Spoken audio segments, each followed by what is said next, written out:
자, 네, 지금 읽어드렸는데 디모데후서 1장 6절의 말씀에 근거해서 은사를 잠재우는 죄, 이렇게 제가 제목을 적었습니다. 대부분의 그리스도인들이 하나님께서 어떤 모양으로 어떤 형태이르든지 부르시면은 나는 은사가 없어, 나는 소명이 없어, 나는 그 일을 해낼 만한 자격이 없어, 이런 식으로 변명을 합니다. 하나같이 변명을 해요. 하나님 일에 부르심을 받은 사람들이 온갖 핑계와 변명들을 늘어놓습니다. 자신에게 주어진 은사를 적극적으로 개발하지 않고 잠재워두면 녹이 쓸어버리고 말죠. 농민들이 쓰는, 농사꾼들이 쓰는 연장도 몇 달 동안 가만 놔둬봐요. 새빨갛게 녹이 쓸어요. 새빨갛게 녹이 쓴다 이거예요. 자, 그렇기 때문에 하나님께서 주신 은사를 내가 찾아서 기도하면서 개발할 생각을 하지 않고 변명만 일관하면 그 사람 평생 그 사람 안에 주어진 은사를 발견할 수가 없어요. 자, 자신의 은사들을 일깨우기 위해서는 첫째는 적극적으로 활용하라는 의지가 있어야 됩니다. 의지가 있어야 돼요.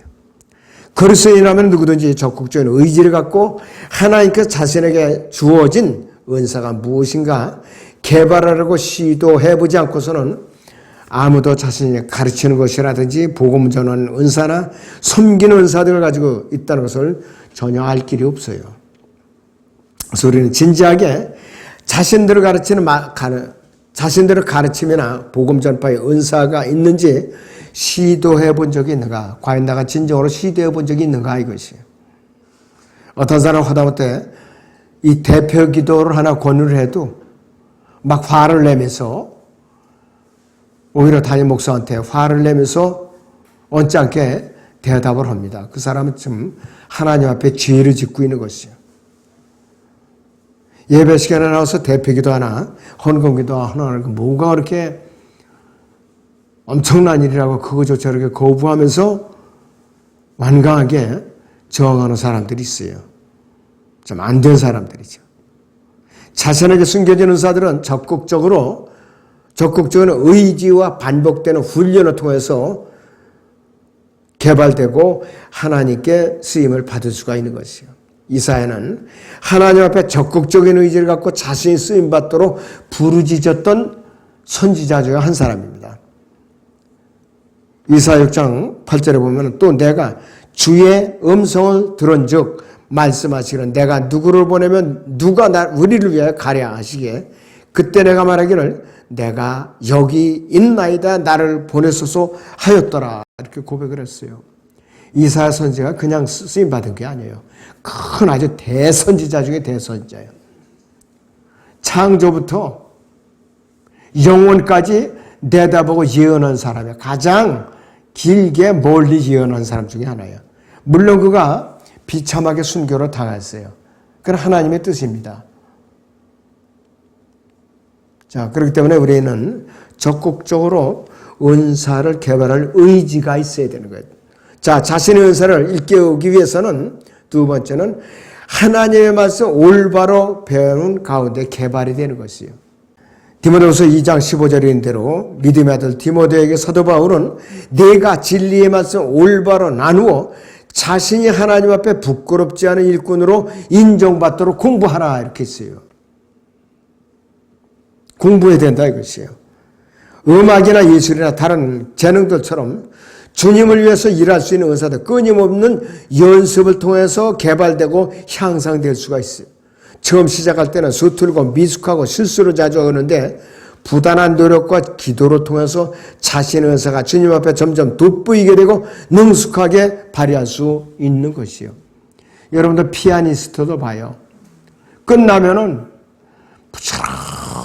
그냥 손가락에 멍이 들도록 그냥 또 연습을 해요. 발레리나들 보세요. 정말로 발목에 굳을 정도로 그렇게 부지런히 또 연습을 해요. 이 운동선수들 보세요. 지도 거기 연습해요. 그러니까 연습 벌레들이에요. 그렇지 않으면은 유명한 선수가 될 수가 없는 것이에요. 시편 45편 1절을 보니까 다윗은 뭐라고 부르짖었는가 했어요. 거기 한번 같이 읽죠. 시작. 내 마음이 좋은 일을 쉬러 없나니 내가 왕을 위하여 쓴 것들을 말하리이다. 내 혀는 능숙한 작가의 펜이다. 이 정도로 자기를 내세울 정도로 얼마나 연습을 했냐 이거예요. 솔로몬은 말할 것도 없죠. 솔로몬은 잠언 3천에다가 노래를 갖다가 1005편을 이제 기록한 사람이. 하나님 말씀을 증거하는 일에 부지런히 훈련을 받으면 능숙한 메시지를 전파할 수 있는 은사가 개발돼요. 세상을 이제 떠나서 소천하신 락한 목사님은 그림 설교를 하기 위해서 엄청나게 연습을 했다고 그래요. 캔버스에다가 그림을 그려가면서 설교를 하려고 얼마나 연습을 했겠느냐 이거예요. 저희가 이제 펜사콜라 성경침례교회 방문했을 때에 그분께서는 그때 저녁 설교를 그림 설교를 하시더라고요. 처음에는 그냥 수평선 하나 쫙 꺼놓고 점만 3개 찍어요. 그러면서 설교 주제를 연상하면서 그림을 그려가면서 완성을 하는 거예요. 그리고 그림은 캔버스에 그려진 완성된 그림은 누구를 주느냐? 그날 앞에 나와서 헌신한 사람, 첫 번째 나와서 헌신한 사람한테 선물로 주더라고요. 그 캔버스를 갖다. 자, 자신의 은사들을 일깨우기 위해서는 세 번째는 주님의 가르침에 온 마음을 쏟아야 돼요. 주님의 가르침에 온 마음을 쏟아야 돼요. 하나님의 말씀 묵상하고 그분의 가르침에 몰두할 때야 비로소 자신의 은사가 개발이 된다 이거예요. 베레아 성도들을 우리는 본받을 필요가 있어요. 베레아 성도들. 사도행전 17장 11절에서 12절에 이렇게 기록하고 있어요. 베레아 사람들은 데살로니가 사람들보다 더 고상해서 전심으로 말씀을 받아들이고 그 말들이 그런가 하여 매일 성경을 상고함으로 그들 중에서 많은 사람이 믿었는데 헬라 상류세의 부인들과 남자들도 적지 아니하더라 그랬습니다. 매일같이 말씀을 상고했다. 이 상고했다는 것은 뭐냐면은 샅샅이 찾아서 촛불을 켜고 찾듯이 샅샅이 찾아서 무언가 밝혀낸다는 뜻이에요. 영어로는 리서치라는 말이에요. 예를 들어 자동차에 대해서 이야기하는 사람은 자동차에 대해 남보다 훨씬 더 많이 공부를 하고 운전도 해보고 수리도 해봤고 분해결합도 해보았기 때문에 자동차에 대해서 자세하게 자신 있게 얘기할 수가 있어요.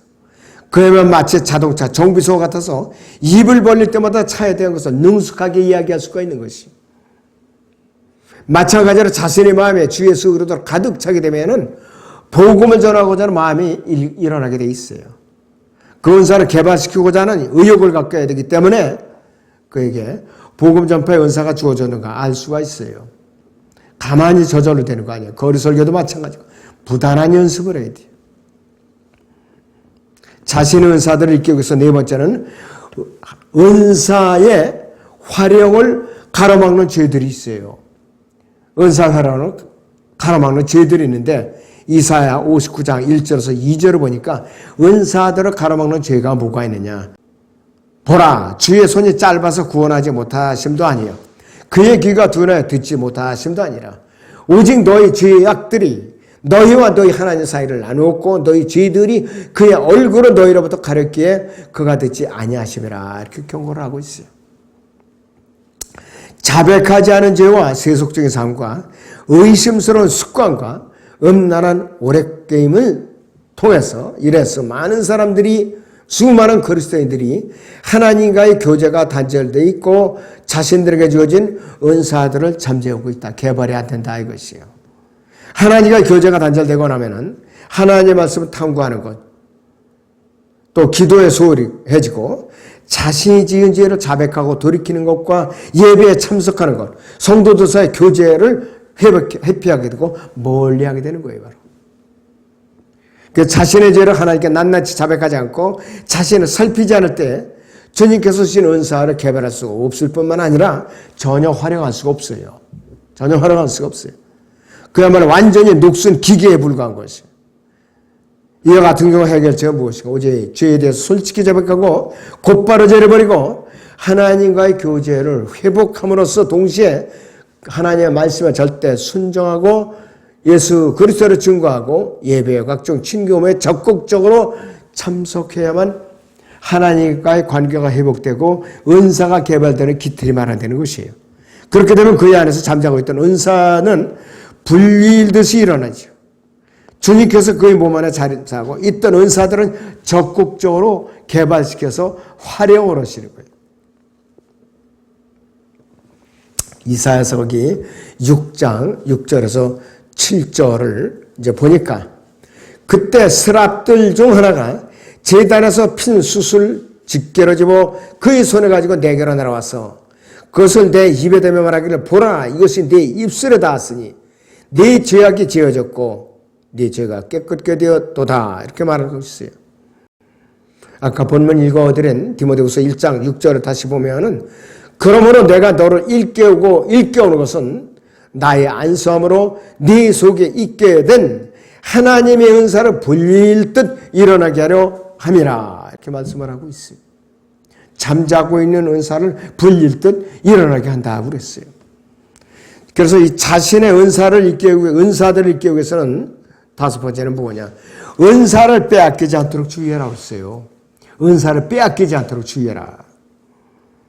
자, 주 예수 그리스도로 섬기고자 하는 사람에게 자신의 은사를 활용하지 않고 잠재우고 있는 것은 너무나 안타까운 일이죠.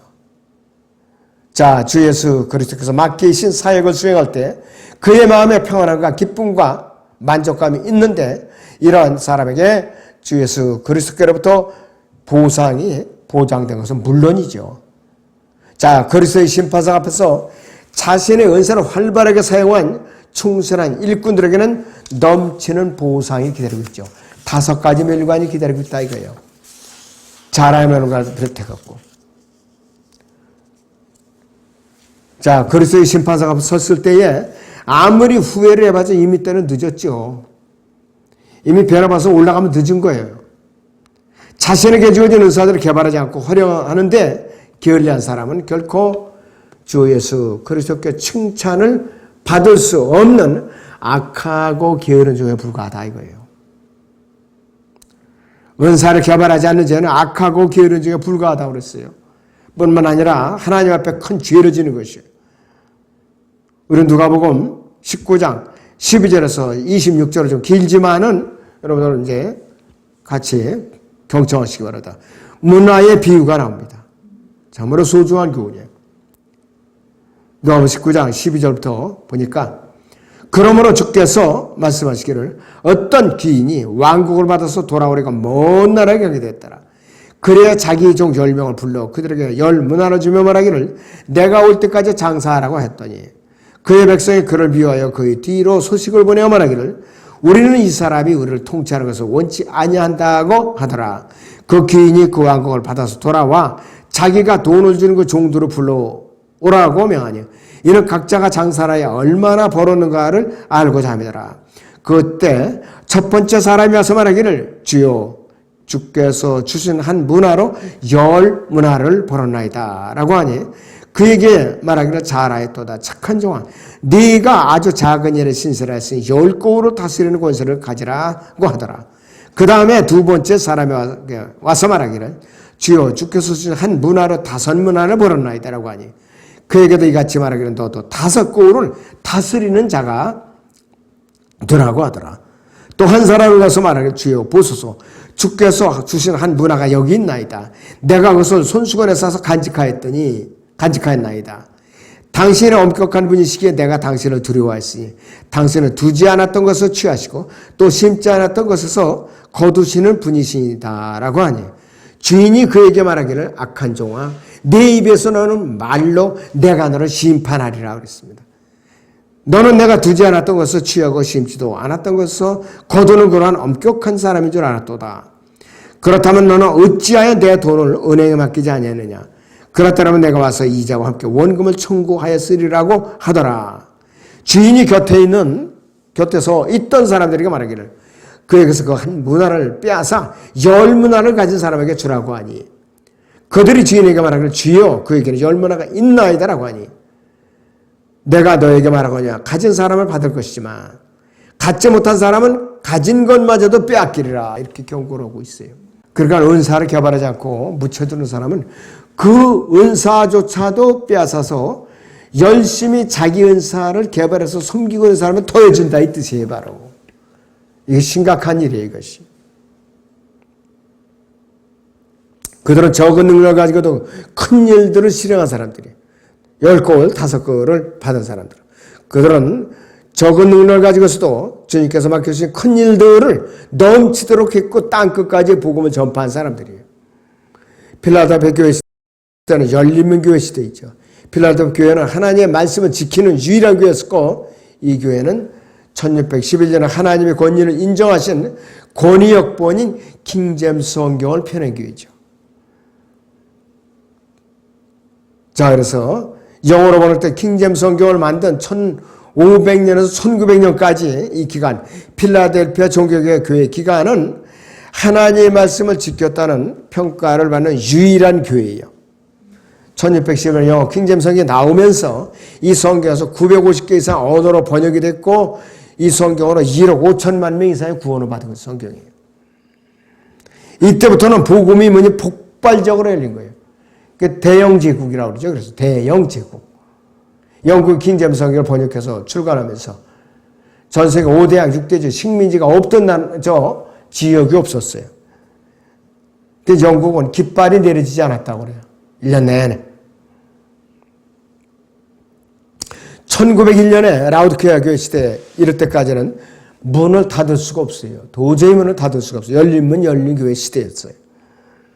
우리는 자신의 은사가 없다고 쉽게 포기하거나 나에게 주어진 은사가 너무 하찮다고 소홀히 여기거나 은사가 녹슬도록 내버려두는 옆으로 적극적으로 개발하고 훈련하는 데 힘써야 돼요. 정말로 힘써야 돼요.